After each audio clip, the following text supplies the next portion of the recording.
It's one of the hardest things for women to understand because estrogen configures a different brain. We literally do not know how to interact with a committed state of mind. And testosterone configures your brain for a committed state of mind. And the moment you commit, it literally screens out everything it thinks is irrelevant. Welcome to Bridging Connections with Bryan Reeves. There we go. We're off and running. Welcome to Bridging Connections, the podcast formerly known as Men This Way. I am your host, Bryan Reeves, Bryan with a Y, Reeves, and alongside me as co-host is my lifelong childhood best friend of over 40 years, Tait Aaron. Tait, welcome to your show. As always. Today we have a very, very special guest, Alison Armstrong. A brilliant woman whose work I first came across around 15 years ago when I first started actively learning about how to do relationships well. I was 36 and I was finally beginning to really get that I actually sucked at relationships. Like I was just starting to realize that there were secrets to love and intimacy that should never be secrets. Like someone should have let me in on those secrets. And Alison Armstrong was one of the first teachers who began to actually invite me in. Alison is a visionary educator and one of the foremost voices in understanding the dynamics between men and women.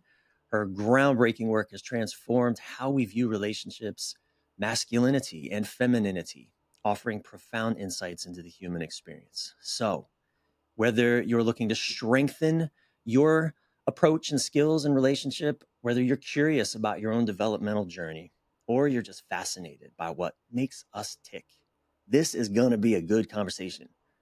Right, Tait? Right? Alison, is going to be amazing. I'm so excited for this. So let's dive in. Welcome to the show, Alison Armstrong. So honored to have you. Thank you. I'm glad to be here. Thanks for what you guys are up to. Seriously, Yeah, thank you. So needed. So very needed. Thank you. Well, before we started recording, Tait pointed out this observation that I think he and I lived without for many years, which is we have a lot of olders, but not a lot of elders. And, we've been starving. I mean, this podcast was born out of the longing to connect with elder wisdom in the world.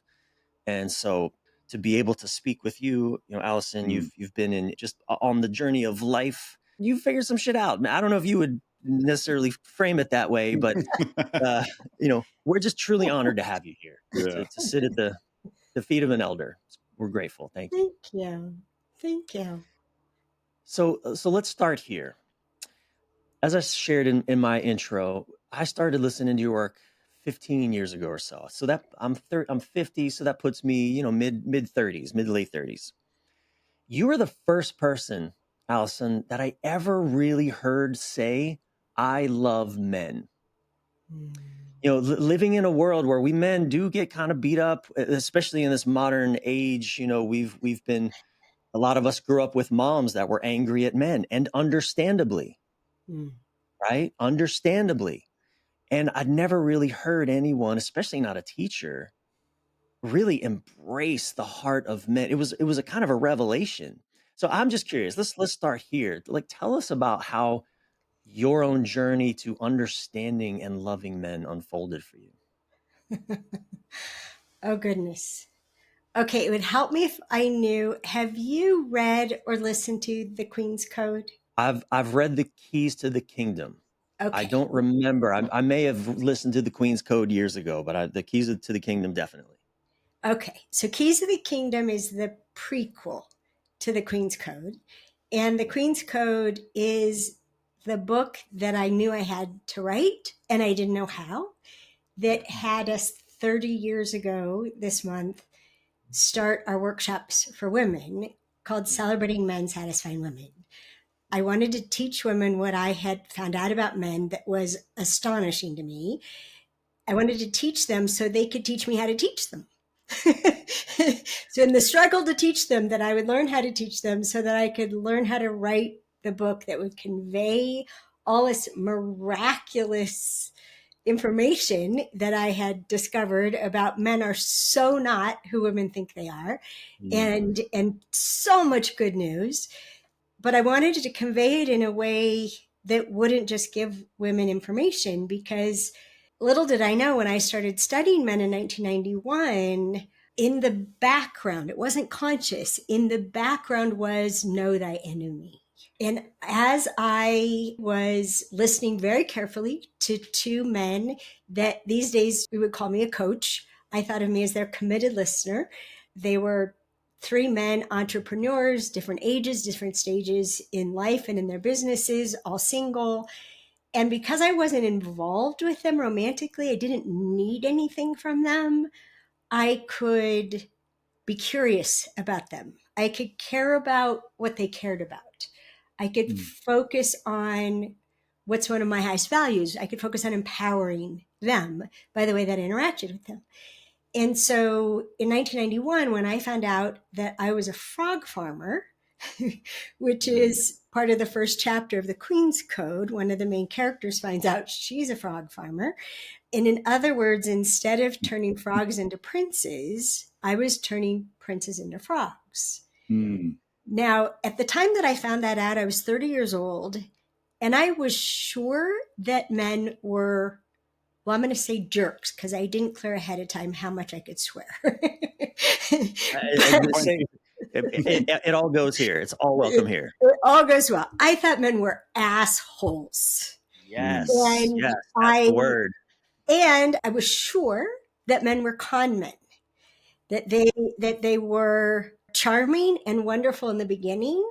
And then after they knew they'd caught you, they would change. And I decided that what they changed into, which I didn't like at all, was who they really were. And the rest was just a front. And when my colleague was called a frog farmer, and with this strong implication, she was bringing out the worst in men, I got so excited. I mean, I hadn't been involved in transformation since I was 19 years old, and I knew I could transform myself. I had tried to change men. It did not work. And it was just, some women really hate my work. And you'll see like responses to interviews and stuff like that on YouTube. Why is it all up to us? Why do we have to change? Why do we da-da-da-da-da? I was ecstatic because I knew I could change me. So if I'm bringing out the worst in men, that means they're not as bad as I think they are.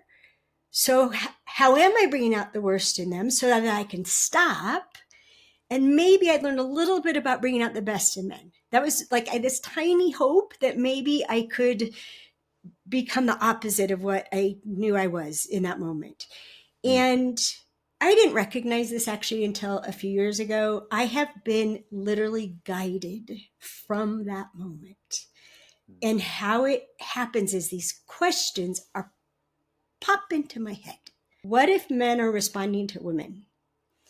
And I've learned over the last almost 34 years that the questions are very specific. It's not, how are men responding to women, right? Or men are responding to women. What if men are responding to women? And thank goodness it was that question, because I had nothing to prove. I just became curious. What if? And what if that would illuminate why men that I thought were proven assholes had wives who were happily married to them? Like, so how are they responding to her versus how they're responding to me? And this was the beginning of listening. First thing I had to do is learn to listen to men, which is one of the first things I try to teach to women. If you really want men to reveal, to divulge, to give you the full answer, you have to shut up. And not shut up like, yada, yada, yada, whatever, mansplain, which broke my heart when I first heard that term. No, actually be curious and do what we always say we want men to do. Just listen, right? Just listen, and listen for What's important to him? What's true for him? What's real for him? What matters to him? There's so many better questions to listen with. It's I think one of the most important things that I've done. It's called Lux, and we recorded it 5 years ago. And it's all about one of the few things that we have a say in, and that is, what is the filter? And mostly how human beings automatically filter, we never hear each other. We mostly listen with, is that true for me? Do I agree with that? What do I want to say about that? What do I think about that? And if you want to find out what people are listening with, just pay attention to how they interrupt. Well, what I know about that is this. Well, that's how they were listening. That's not true for me. That's how they were listening. I don't agree at all. That's how they were listening. People reveal, because the conversation they're really having with themselves brings up something that they've got to interrupt with, right? So I had to learn to not interrupt. And we call it waiting for the well. We teach women to, only ask questions you're willing to wait for the answer for. Just only. If it's not that important to you that you'd wait maybe days for the answer, don't ask. And wait, don't reframe, don't give options, wait for it. I'm precise, and I think like an engineer, and I'm compelled to quantify. Most men come in at about 18 seconds. Unless a response to a question? Yes, after asking the question. 1,000, 2, 1,000, 3, 1,000. Most women will interrupt you after giving you a question. They'll interrupt and restate the question maybe 5 seconds. And because they don't know. They don't know what I found out, right? That the opposite of what women believe about men, that you're non-committal, you're naturally committal.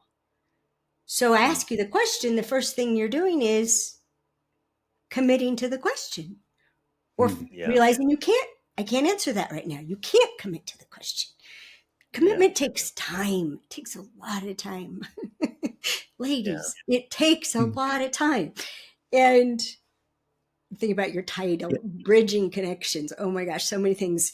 So we got to wait. That's a whole lesson, just waiting. So I had to learn to wait. And then, I want to Alison, I just want to speak to that for a moment, because that's something that, my wife and I were together almost 10 years.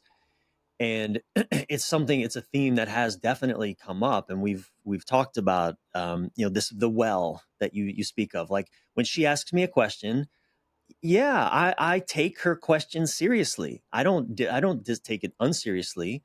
I take it seriously. I want to make sure that the answer I give has integrity, and which requires that I go internal for a time to really explore. And especially if she's asking me like feeling questions, like she'll often ask me, are you excited for XYZ? And I have to like sit, okay, well, am I excited? Like I have to check in.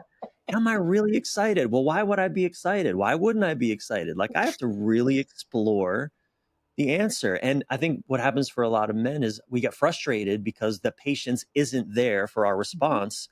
Right. So after a time, I'm just conditioned to be like, look, you don't want my answer anyway, so I don't give a shit. It's a tragic spiral, downward spiral into disconnection, really, in the end. Mm-hmm. Yeah. Why should I commit to your question when you're not even committed to your question? Right. And the same thing happens. Right. You'll have a sense of congruency that women don't know. So, for example, I'm really tired. Could you put the kids to bed? Yeah, I'd do that for you. Oh, thank you so much. And then he observes that she's not going to bed. She says she's tired, but she's finishing the dishes. She says she's tired, but she put a load of laundry in. She said she's tired, and now she turned on the TV. I guess tired doesn't mean to her what it means to me. Right. So the next time she says, I'm tired, would you put your kids to bed? He goes, no, why should I? Right. You don't do what a tired person would do. Well, now, like in our Understanding Women course, when you find out that women can't fall asleep until they've quieted their environment, till all the dishes are done, till this is straightened, till that's this, like we actually have to quiet our environment, to quiet our minds to go to sleep. And I had to learn from men when I started teaching courses for men. It was time to go for a break, but I wasn't finished saying what I needed to say. I learned I could stop and say, it's lunchtime. We're going to put a pin in it and stop right here. Let's go to lunch like I said we would. The meal break is at. And I could keep my word for when the breaks were and just stop talking in the middle of what I was doing.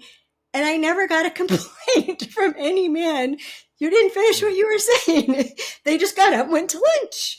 And it's such a different way of being, a different way of thinking. You can stop in the middle of something, transition to the next thing that has to be done, and come back to it. And there's things you can't come back to, right? Honey, I got to tell you something. Not now. That you don't mean to be mean. You know this requires this ultimate focus, and you're just about to the thing. And if you walk away, you won't recover it. Like, to trust that you know you. Is this a good time? Yeah. No. Is this a good time? For what? Because you're committed. My husband, I had to work it out. If I say, can I ask a quick question? He didn't take his eyes off of the race that he was watching, the motorcycle racing. Can I watch you? Can I ask you a quick question? He'd go, sure. And then I would wait for him to turn to me. And after a while, he'd go, what? And he's still looking at the television. And I finally realized he couldn't commit to a quick question. He needed to know what the quick question was. And if I said it was a quick question, it had to be a quick question.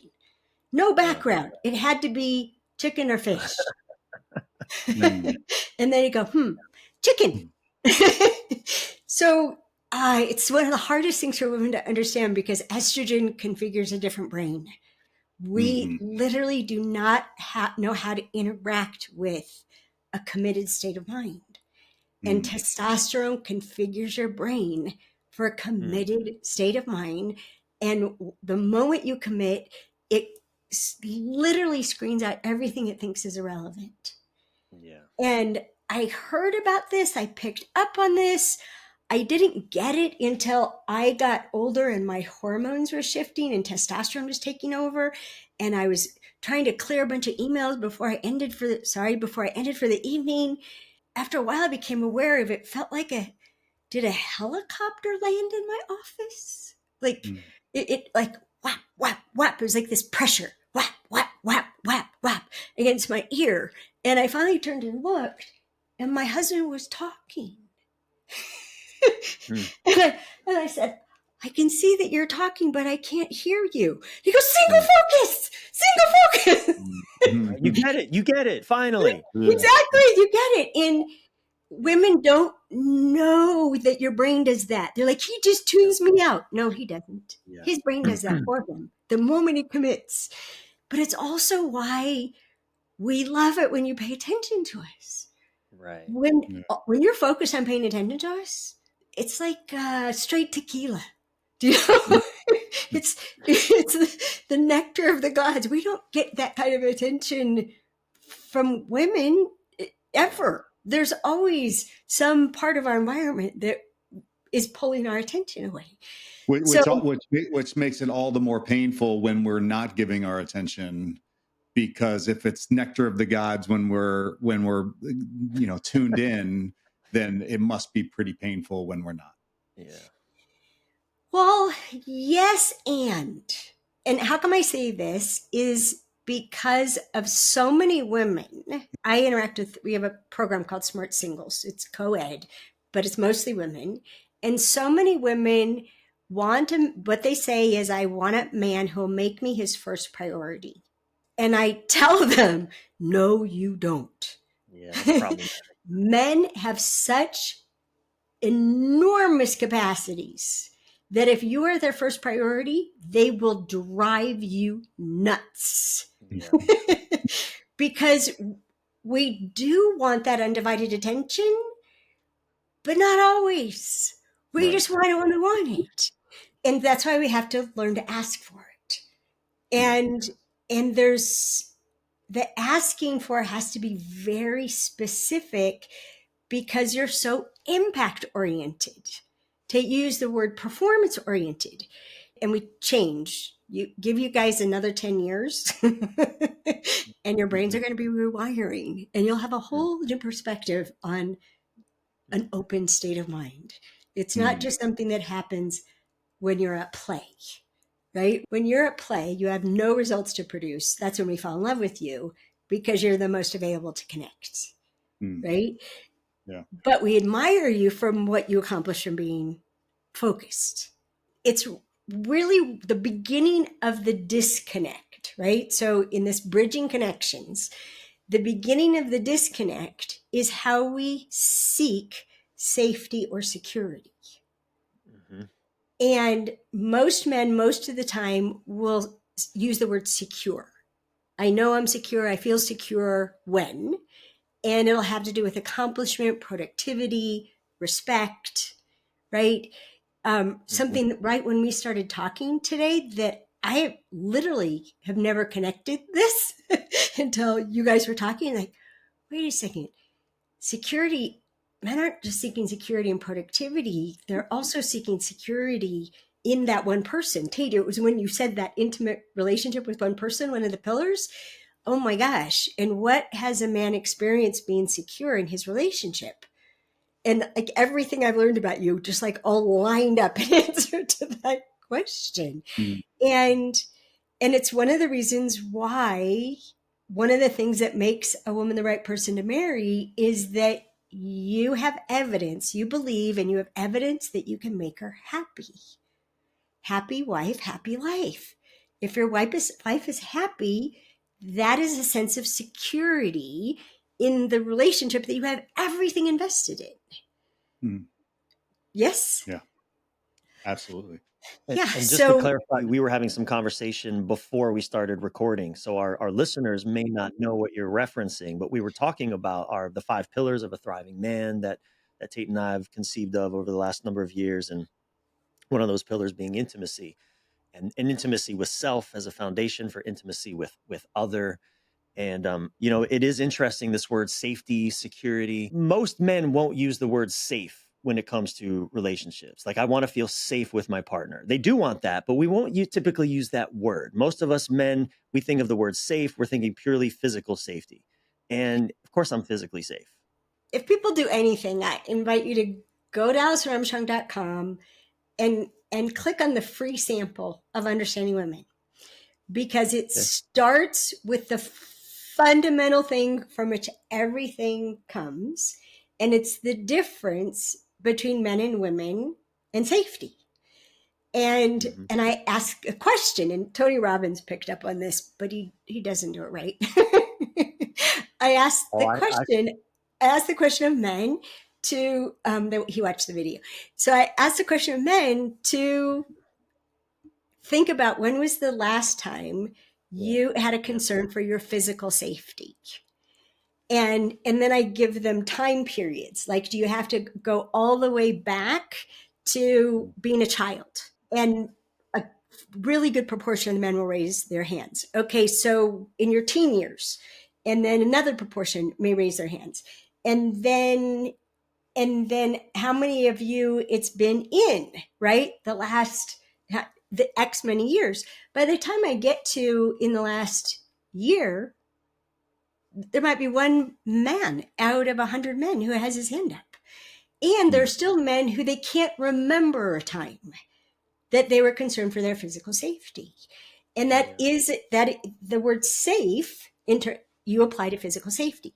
There is one other place, though, that men use the word safe, not secure. You use the word safe. And I've heard it so many times in the last 34 years. Wow, you're so safe to talk to. She's not safe to talk to. My girlfriend's not safe to talk to. My mother, why would I tell her anything? She's not safe to talk to. That's the only place I hear you use the word safe. Because you don't use safe when you're like, honey, do you feel safe? Are you safe? Are the kids safe? Right? You'll pay attention to it that way. But the point here is that how men cause security, the sense of security is one way to put it is through productivity. And even making one's wife happy is a kind of productivity. I made her happy. And, but women who we're constantly monitoring our physical safety, we're so much weaker than you. It's astonishing. And that's part of the sample I invite people to watch is a measure of that. But we're constantly monitoring our safety. Sometimes we feel safe through productivity, sometimes because we're enough in that space, but mostly we experience safety feeling safe, which is another difference, factually safe versus feeling safe. We feel safe through connectivity, when we feel connected to you. And so for a woman's, from an instinctual standpoint, feeling connected 100% of the time would satisfy. Consciously, what I'm teaching women to do a lot of the time is, first of all, safe is a decision. Instincts will never say we're safe enough. We have to decide, I'm safe enough. Instincts will never say we've had enough connection. We have to think about, okay, how often do I need to connect with my mate? How often do I need to connect? I don't actually need to connect 43 times a day through a text. How often do I need to connect? And, you know, my husband died 5 years ago. I started a new relationship 4 years ago. I was freaking out after a little over a year when I left my home, moved to his part of the world, and I wasn't getting enough attention to get enough connection. And I was freaked out, like this is a bait and switch. What the? And I finally coughed it up. I moved here to see you every day. I need attention every day, undivided attention. Where you're paying attention to me every day. And I was so scary to say it. And God bless him. He goes, okay, this is what we're going to do. Because I didn't live with him. I lived in the backyard. Because so you pick a time because you're busier than I am. And every day I'll come over or you'll come over to Longview and we'll lay down. We'll lay down and we'll hold each other and we can talk and maybe we'll get frisky. Maybe we'll fall asleep, but we'll do it every day, no matter what. Really? Like started to cry. You would give me that? And up until that point, I was so jealous, which that feeling of jealousy requires a sense of possession. I was so jealous of the time he had with his 3 kids because he would schedule something with me and then one of them would say, Dad, do you want to have dinner? Do you want to have lunch? And he would go. He would, I mean, he would tell me, but he's like, hey, Trey asked me to lunch. I'm going to go.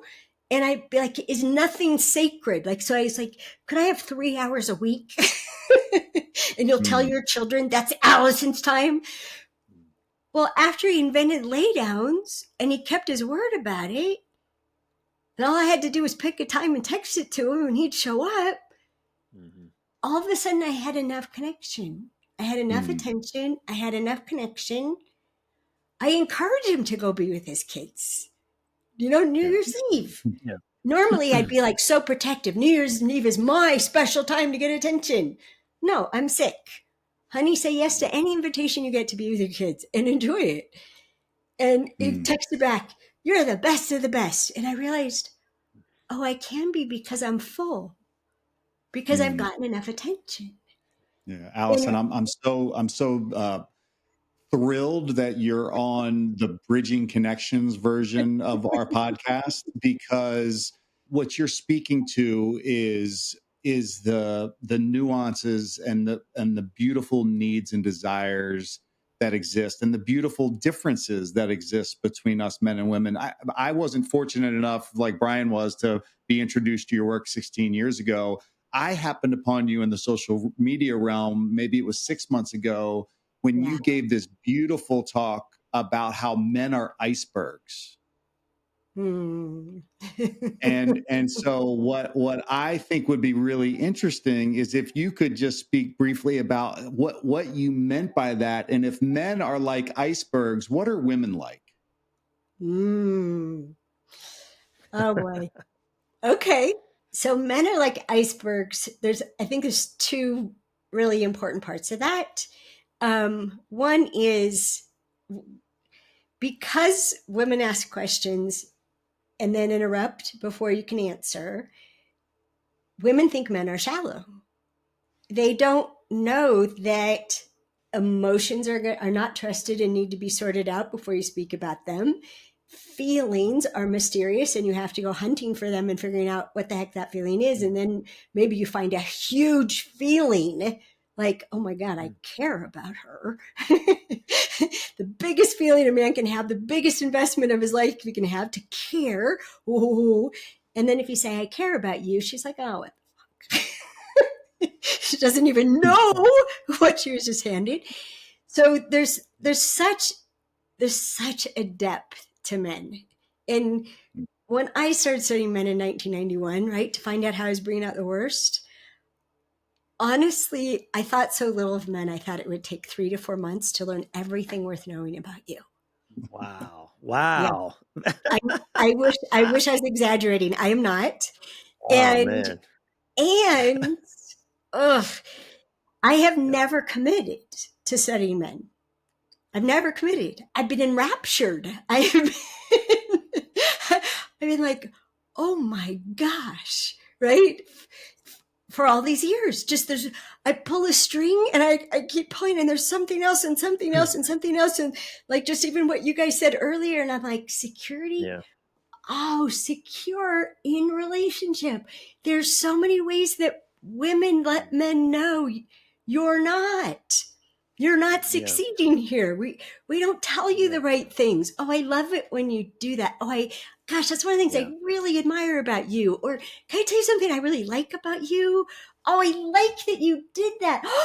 Oh my gosh, I just fell in love with you all over again. We don't keep it, right? We don't keep feeding you. And we also, one of the biggest things, talk about bridging connections, women are so worried about being desired. So worried about being desired. We are clueless that men need to feel desired.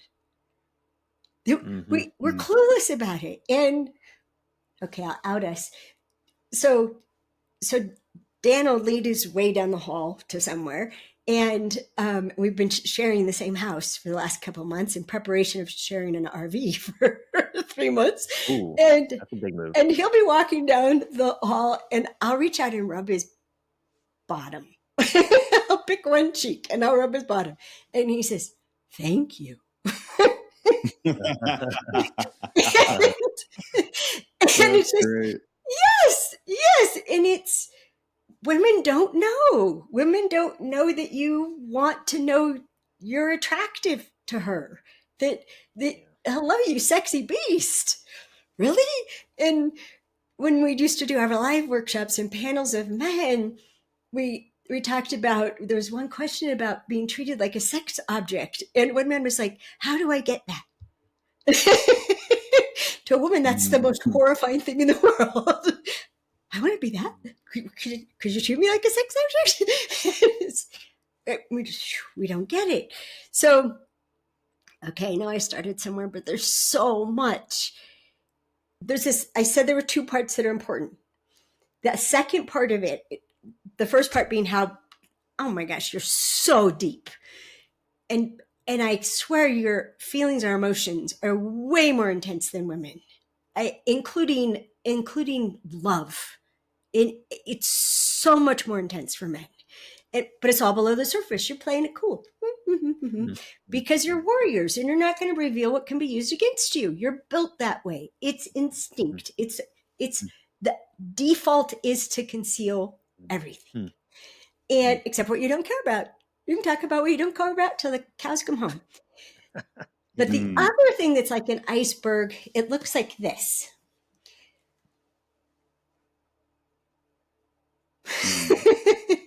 Shoulders up to your ears. Shoulders up to your ears. Frozen. Well, it's not Contracted. frozen. It's not frozen. I learned this because I started bioidentical hormone therapy, and my receptor sites sucked up testosterone way beyond the levels a woman should have. And someone did something that ticked me off, and my body felt like an atomic bomb. I thought I could blow up the entire valley. And I was like, no wonder men are proud of having a grip on their emotions. Ah! And it had me get a whole bunch of people together and talk to men about anger. And all these men lined up to come to the microphone to talk about anger. And this is what they would describe as anger is a Tasmanian devil. And I have it in the trash can, and I'm sitting on top of the trash can trying to keep him in there as best I can. But what we see, what women just see is, right?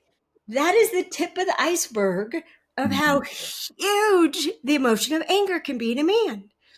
Yeah. Well, flip that over.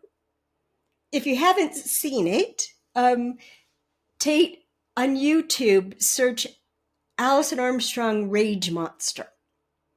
And you'll see me enact the experience of being in the grips of a rage monster, which as a woman is the most terrifying thing that can happen to us. We're literally 99.9% cut off from our own spirit, from our own connection to God, to the eternal. And it's the most unsafe we can ever be, is in the grip of the rage monster. And we say terrible things. We can be completely shut down, and then a man goes, "What's wrong with you now?" Spew the most terrible things, and it's out of our control. And we're terrified about, I'm destroying my marriage right now, and I can't stop it. Well, I found out, and this wasn't that long ago, that men are afraid of the rage monster because you assume it's the tip of the iceberg. It's not. It's the whole iceberg. It doesn't get any worse than that. And it's not bigger than you. It's a 30-foot fire-breathing dragon that can be stopped in its tracks and shrunk down this little squeaking toy monster just by saying, "I'm sorry if I hurt your feelings." What? And I teach men, do it prophylactically. All of a sudden she's out of sorts, "Honey, I'm sorry if I hurt your feelings." You'll get 3 responses. Number 1, "If you hurt my feelings," confirmation, "I hurt your feelings," apply the cure. Or she might say, "You didn't hurt my feelings. You pissed me off when you disrespected me. I was telling you what I thought about that, and you just cut me off and you disrespected me." Oh, okay. That's a different solution. Or the third possibility is, "Oh, honey, I'm just cranky. It has nothing to do with you, but it's so sweet of you to say that. You get 1,000 points just for reaching out." Which, by the way, for any ladies listening, points, men play for points. You don't even have to be coy about it. You get 100 points for that. Right. Dan did something. I said, Game theory. I said, you got 1,000 points for that. He goes, "Really? How many points were available?" That's right. And then tell him you just achieved level 14. Doesn't even have to mean anything. We just love that we got to the next level. Doesn't have to mean anything. You could say you achieved level Parthenon. Cool. So I'm curious, Alison, what do you think is, because, I can very much relate. I also, over the years, have gotten some angry hate mail from men because when I started really waking up to all of this, to my own, to these so-called relationship secrets, really one of the biggest secrets was how little I knew about relationships. And so I really became an advocate for men taking responsibility for our role in things, right? Yes. This whole 50-50 model, I personally, I like the 100-100 model. Like we're both Yeah. 100% responsible for the relationship. But so I've too over the years at first get some angry, what about her? How dare you, Bryan? Are you anti-men? Yes. No, not at all. I'm not at all. I'm not anti myself. I'm a man. I love being a man and I'm for us, but I'm also for us taking responsibility. What I'm curious about is, what that suggests is people are still following a lot of ideas and advice and ways of seeing things that isn't helpful. It's not working. So I'm curious, like what's a common approach to relationships or a common piece of relationship advice that you wish people, maybe women, maybe men, maybe both, but that you just wish people would stop following immediately? Just one? Give us two or three, whatever. We could do a whole show just on that That's question. right. Yeah, no doubt. Part I, two I, coming up. can I pick two? Yes, please. Yeah. Okay. And if I had to only pick one, I Yeah. would say that the most important thing to avoid, which is the most compelling thing to do, because it gives an illusion of power, an illusion of control, is labeling. Hmm. And labeling is a response. We talk about this in the Queen's Code, but labeling is a natural response. It's an expression of objectification, literally. So take a complex being called a human and put a label on them. It's like this coffee mug. It's putting a handle on it. If I can label it, I think I can get a grip on it. This is why, I started in 1991. I was born in 1960. So I was in my teens when Men Are Pigs showed up. Men are pigs, right? So you're a pig Yes. with the example So of a label. men are pigs, men are non-committal, men are emotionally unavailable. Yeah. Insensitive. Pardon me? Well, insensitive. I'm thinking of some of the things that we men are like Insensitive. today. Well, Yeah. now there's you're emotionally unintelligent, and the worst of all is narcissist. Mm-hmm. We had psychopaths before that, and then narcissists. Mm-hmm. Why do people do it? Because it makes us feel safe. Mm-hmm. Oh, he's a narcissist. She's a narcissist. Right. That's narcissistic behavior. Now I feel in control. It's an Right. illusion. We're actually Right. less effective the moment we label anything, including ourselves. Oh, behaves that way because I'm too dependent. He behaves that way because I'm too independent. He's that way. He does that because I'm not enough this. We want to define the problem because then we think we can fix it. I call it false cause. Most Yeah. people suck at relationships because they're not solving the real problem. Yeah. They're identifying the not problem and spending all their energy solving what it isn't. And that's why nothing changes. Yeah. And if I may, could I do something to kind of blow it up for you? Blow it up. We love blowing stuff up here. Let's say what you got. Okay. So in the course that I created 5 years ago called Lux, that we did live and made into a online program. It's the only huge production I've ever done. And lights and flash, but it's also really, really fun. It's only 8 hours long. One of the biggest ways that it helped people was for them to find out that they didn't suck at relationships. They just thought they were doomed. They had so many failed relationships. And I suck at relationships. I'm not good at relationships. Well, talk about a label, a handle that we put on something that makes us ineffective. So I was creating our workshop about relationships. It was originally called Celebrating Men in Marriage. And I'm a dictionary girl. So I knew this was about relationships, but I wanted the definition of relationships. Now, I went to the dictionary expecting to find a definition that fit with how people interact about relationships. And how people interact about relationships is that there's a thing called a relationship. And like I could say, Bryan, you and I, we met today. You started studying with me many years ago. So you began a relationship with me 15 years ago. Right, I get to begin a relationship with you as I contemplated being here today, right? Yeah. I just met Tait. We've begun a relationship. So far, so good. We'll see how it develops and how big a thing between us may become. And even as it develops, we'll be able to ascribe qualities to it. It's fun. It's interactive. We're partnering. We seem to be on the same team. And we'll say things about our relationship. Our relationship is rocky. Our relationship is tense. Our relationship is Distant. angry.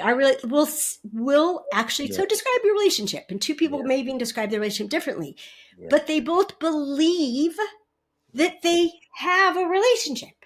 And people are like, oh man, there's too much water under the bridge. We'll never be able to come back from that. It's just, the bad is just too huge. Or we think the opposite, that there's been so much love in this relationship, it can withstand anything. Mm-hmm. Well, do you know what the dictionary said? Mm-mm.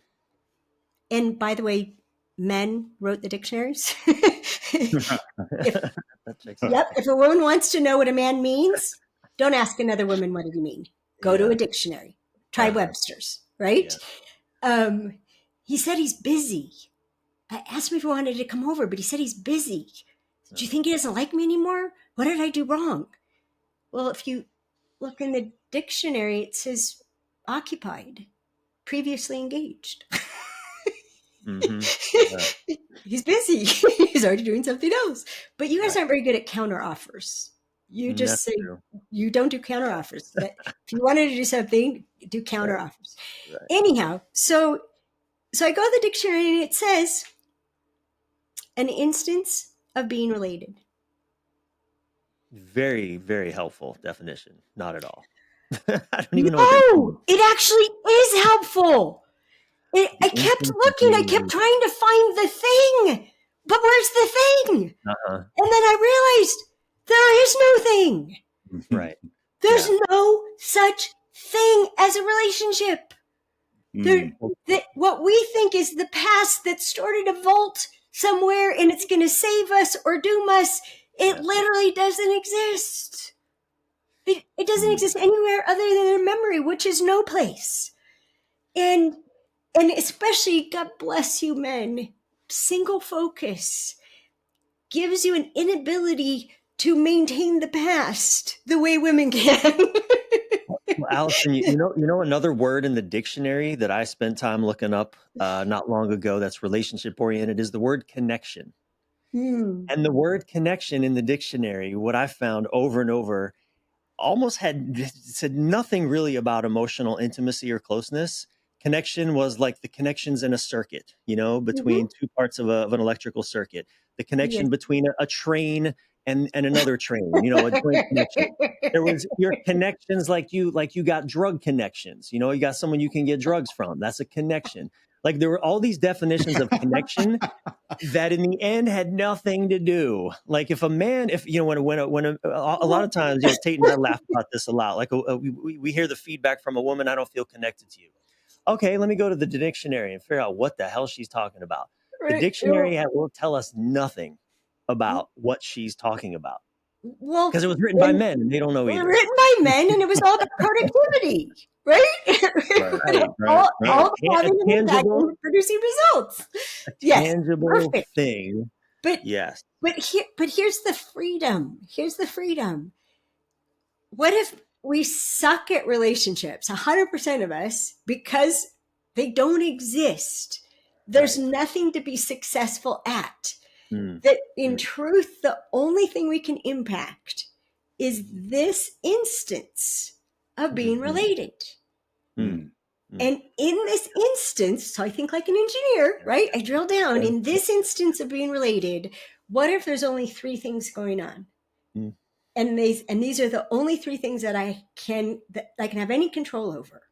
One thing that's going on in this instance of being related is, how am I being? Yeah.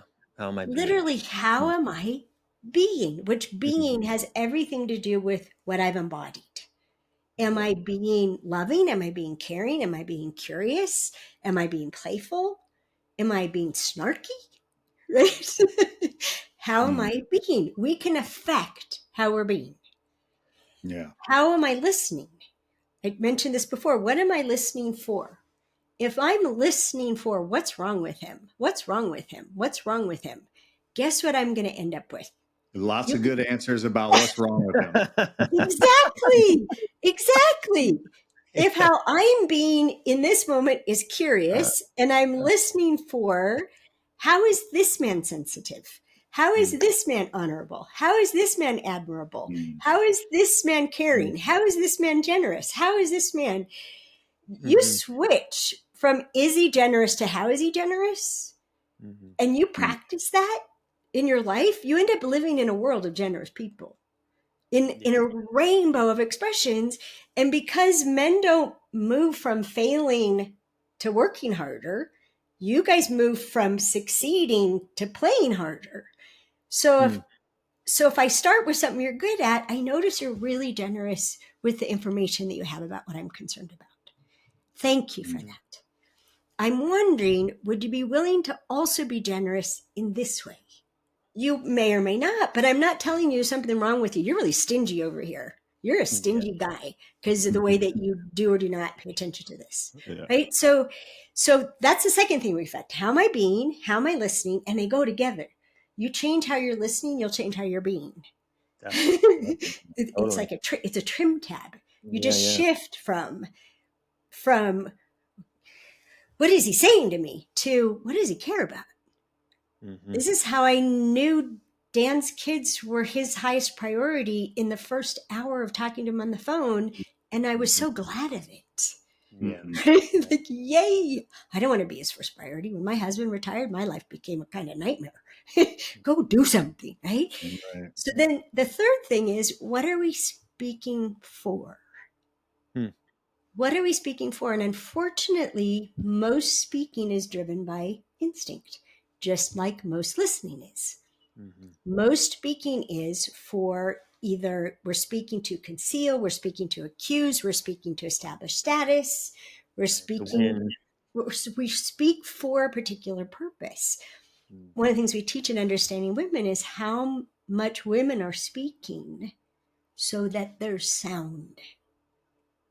We call it shoo the critters. So that there's sound. It's called shoo the critters. You don't walk into a meadow silent. I mean, I've hiked in Denali National Park, and the naturalist guide, who happened to be my son, but was doing what he was trained to do, was teaching people keep conversation going so that the animal life knows we're coming and they can move out of our way. So we don't surprise them, because people fight is a common response in defense, right? So we actually consider talking to be an obligation. It's a safety duty. And if you won't talk, I have to keep talking. When are you going to do your part?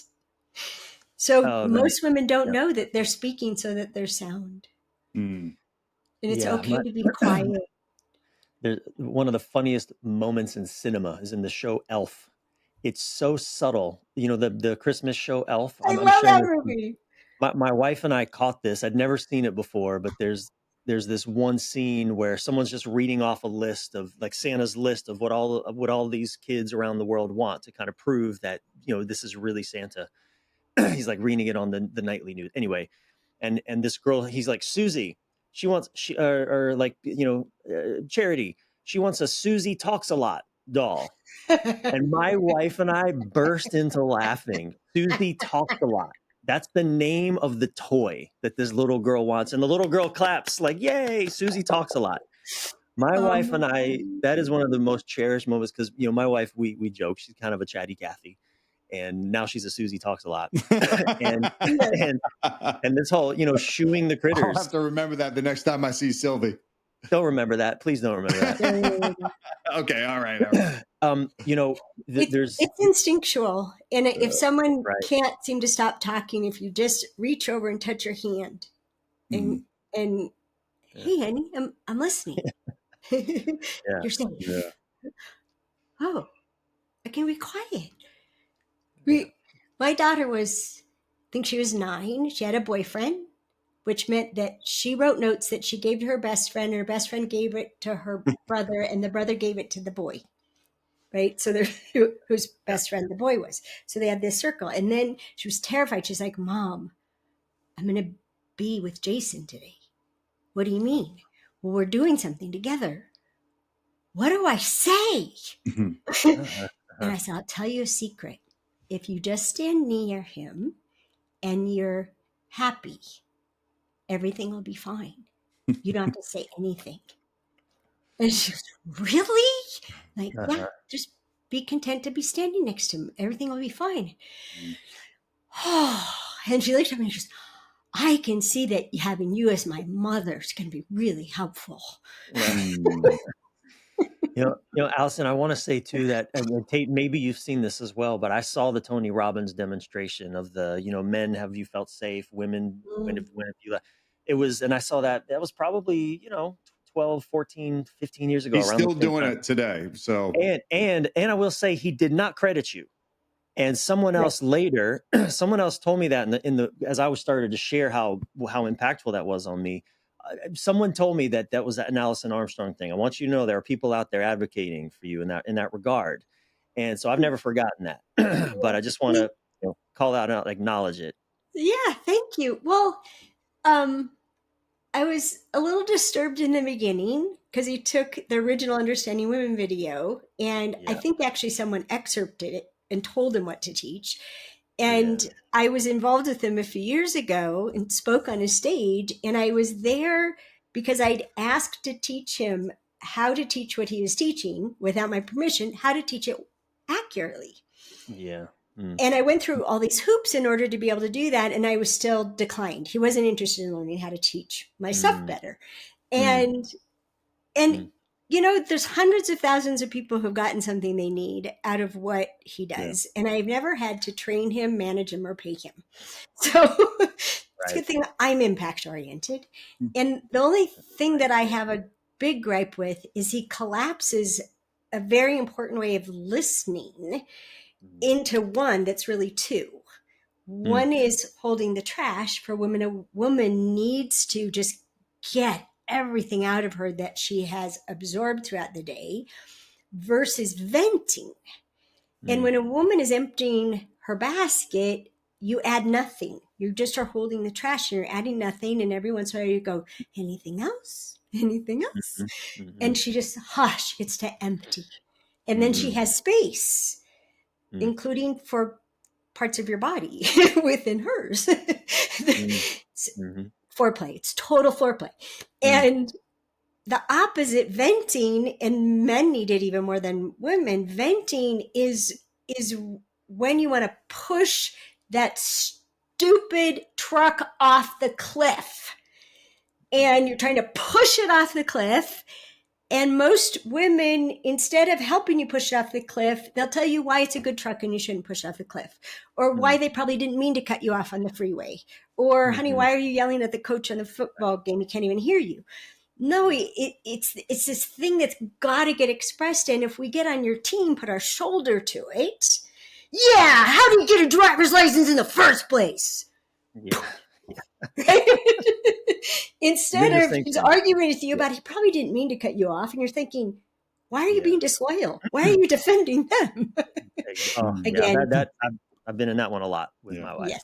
Well, Alison, I will just say, I know we're coming up on time here. There are 1,000 rabbit holes that I would love to go down with you. And I will just say, we would love to have you back, really to dive deeper into the Queen's Code. I think there's some just brilliance there that we would love to mine and have more conversation with you. But as we wrap up, where could our listeners hear more about your work and learn more about the impact that you're making in the world?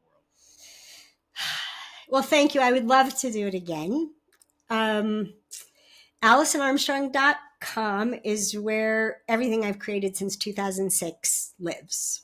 The stuff on Audible is all almost 20 years old, and it's evergreen. It's worth listening to. Our online curriculum, I interact with our students in our online curriculum 10 hours a month. I answer questions and look at stuff with them. So that's also at AlisonArmstrong.com. On YouTube, Alison Armstrong videos, there's I think there's 47 videos on there that go through all kinds of things about this that make a difference for people. And if you go to YouTube and just put in Alison Armstrong, I think in 2024, people spent 2.5 million minutes watching videos on YouTube. Wow. So there's lots of stuff. I didn't mean to. I didn't mean to. I found out how amazing y'all are, and I've had to tell the world for the last 37 years. And thankfully, we decided to start recording it. So, yeah, there's lots out there. Well, there's, you know, and this happens from time to time, but there's a whole.